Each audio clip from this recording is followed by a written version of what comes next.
लगता है आवाज नहीं जा पा रही। मैं सुधांशु त्रिवेदी आपसे शुरुआत करता हूं। सुधांशु त्रिवेदी, मेरा पहला सवाल आपसे यही है, जब हम आबादी की बात करते हैं तो हम आबादी से मतलब निकालते हैं कि देश की तरक्की के लिए आबादी कम होनी जरूरी है, यानी balance out of population is very very important.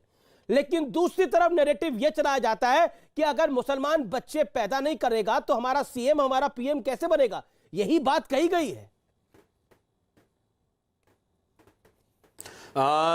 देखिए, जो लोग इस गंभीर मसले को इतने हल्के या सियासी नजरिए से देखना चाहते हैं, तो मैं सिर्फ एक बात कहना चाहता हूं।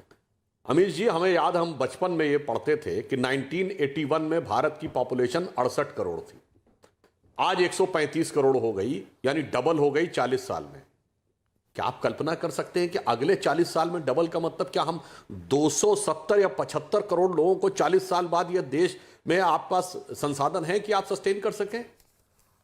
तो जो लोग ये कह रहे हैं कि आबादी बेइंतहा बढ़ाओ, मैं ये कहना चाहता हूं कि यह सोच जाहिलाना भी है और शातिराना भी है, दोनों ही बातें। मैं शातिराना ये कह रहा हूं कि जो लोग उनके दिमागों में बातें भर रहे हैं वो शातिर हैं, और जो लोग नासमझ हैं, चूंकि एक और बात भी है कि अगर आप तुलनात्मक दृष्टि से देखें तो जितनी भी माइनॉरिटीज हैं उनमें सबसे कम शिक्षा का स्तर मुसलमानों में है। पारसी इनसे ज्यादा पढ़े लिखे हैं, क्रिश्चियन इनसे ज्यादा पढ़े लिखे हैं, जैन इनसे ज्यादा पढ़े लिखे हैं, सिख इनसे ज्यादा पढ़े लिखे हैं। तो इसलिए मैं ये कहना चाहता हूं कि ये जो एक सोच है, ये बहुत ही खतरनाक किस्म की सोच है और अपने लिए भी आत्मघाती है। मैं ये कह रहा हूं भाई, पॉपुलेशन बढ़ा के करोगे क्या? 40 साल बाद क्या स्थिति होगी? मैंने तो आज के रेट से बता दिया कि अगर आप होंगे तो 350 करोड़ को आप कैसे सस्टेन करेंगे। इसलिए मेरा यह कहना है कि इस प्रकार की सोच, केवल जो लोग हम पे आरोप लगाते हैं, इस ढंग की सोच का तो मैं पूछना चाहूंगी शोभ जमाई जी वगैरह जवाब दें, क्या वो इस बात से सहमत हैं? और एक और बात अमीश जी बता दूं, यह देश में पहली बार नहीं हो रहा है। 2013 में केरल की मल्लापुरम की जिला परिषद ने प्रस्ताव पारित कर दिया था कि चूंकि केरल में मल्लापुरम में 90% मुस्लिम हो गए हैं, तो लड़कियों की शादी की एज 18 से घटा के 16 कर दी जाए। और उस समय कांग्रेस की गवर्नमेंट थी, उसने अप्रूव कर दिया उसको। यानी संवैधानिक दृष्टि से चूंकि वहां मुस्लिम 90% हो गए हैं, तो लड़कियों की शादी की एज कम कर दी जाए। चूंकि इस ढंग की चीजें पहले सेक्युलरिज्म के सूरमा कर चुके हैं, तो इस वजह से इन लोगों का हौसला और बढ़ जाता है, बजाय समझाने के और बिगाड़ने का। बड़ा महत्वपूर्ण पॉइंट है ये। मैं आपका रुख करता हूं इस पर।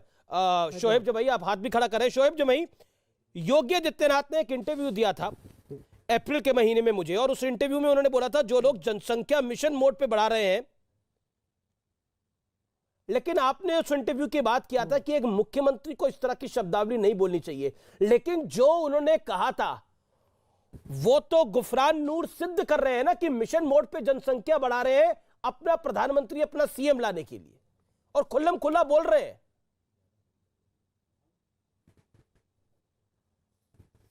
देखिए, इस पूरे मुद्दे में अभी सुधांशु त्रिवेदी जी ने, बड़े हमारे काबिल मित्र हैं, उन्होंने जो बात कही, मैं बिल्कुल इस बात से सहमत हूं कि क्या हमारे पास इतने संसाधन हैं, हम इतनी कैरी कर सकते हैं क्या? बिल्कुल नहीं। यहाँ से हमारे पास रणनीति होनी चाहिए और बना रही है सरकार, सही बात है। लेकिन सवाल ये पूछना चाहिए कि भारतीय जनता पार्टी के बहुत बड़े लीडर हैं हिंदुत्व के, यहाँ से साक्षी महाराज एमपी है, मेंबर ऑफ पार्लियामेंट, एक रिस्पॉन्सिबल मतलब यहाँ से जगह पे बैठे हैं, संवैधानिक पद लेकर के बैठे हैं। ये कहते हैं कि हिंदुओं को ज्यादा 11 बच्चे पैदा करना चाहिए।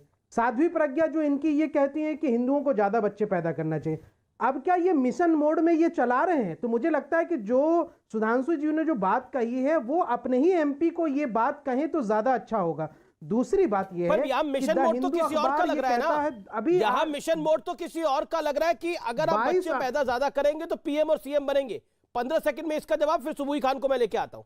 नहीं, उसी में जवाब दे रहा हूं कि देखिए, एक तो यहां से द हिंदू 22 अगस्त को ये लिखता है कि आरएसएस के जो एक कन्वेंशन हुआ, उसमें नए जो दंपति थे उसके आरएसएस वर्कर ने कहा कि भाई तुम ज्यादा बच्चे पैदा करो to keep our culture and civilisation alive. किस अखबार ने लिखा वो? अब देखिए, मुझे लगता है कि आप आज के विषय पर रहे और तथ्यात्मक रूप से बात करें। सुधांशु त्रिवेदी, आज के विषय पर, सुधांशु त्रिवेदी, क्विक रिबैटल। सुधांशु त्रिवेदी, लेकिन अब आप बताइए, नहीं तो योगी आदित्यनाथ सही थे, मतलब योगी आदित्यनाथ सही बात कह रहे थे कि कुछ लोग मिशन मोड पे जनसंख्या को बढ़ा रहे हैं।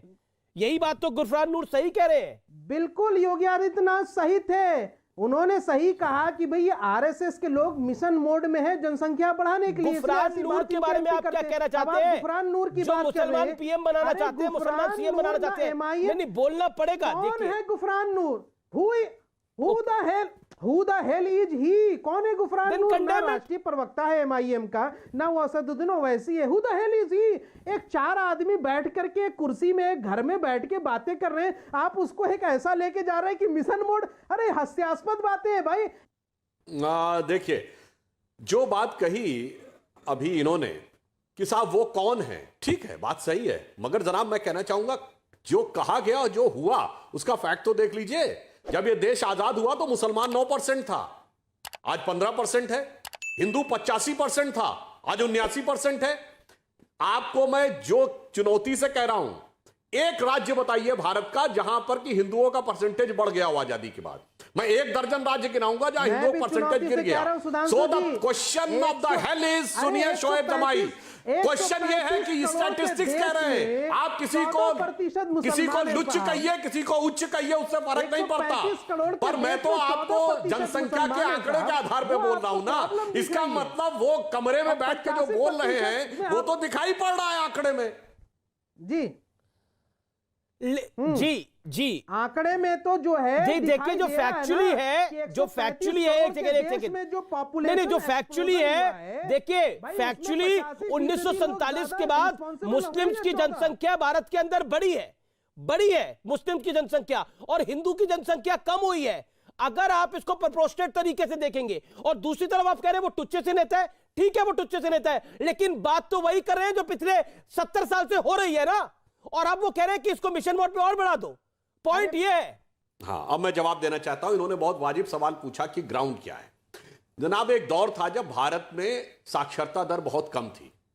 लोग 4था, 5वां, 6ठा पास होते थे और बहुत कम बच्चे 10वीं 12वीं के ऊपर जाते थे। आज मैं आपसे पूछना चाहता हूं कि बच्चा किस एज में ग्रेजुएट होता है? ऑन एन एवरेज माना जाता है कि 16 साल में 10वीं करता है, 18 साल में 12वीं करता है और 21 साल में वो ग्रेजुएट होता है। तो आप ये मानते हैं कि लड़कियों को ग्रेजुएट होने से पहले शादी हो जानी चाहिए, यानी 12वीं पास करके शादी हो जानी चाहिए? साहब, ये माना जाता है कि ग्रेजुएट का मतलब अब वह परिपक्व हो जाता है, इसलिए हिंदी में उसको स्नातक कहते हैं। यानी पढ़ाई लिखाई में एक बेंचमार्क माना जाता है कि ग्रेजुएट। आप यूपी से हैं, ग्रेजुएट कॉन्स्टिट्यूएंसी है, 12th कॉन्स्टिट्यूएंसी नहीं है यूपी के एमएलसी में।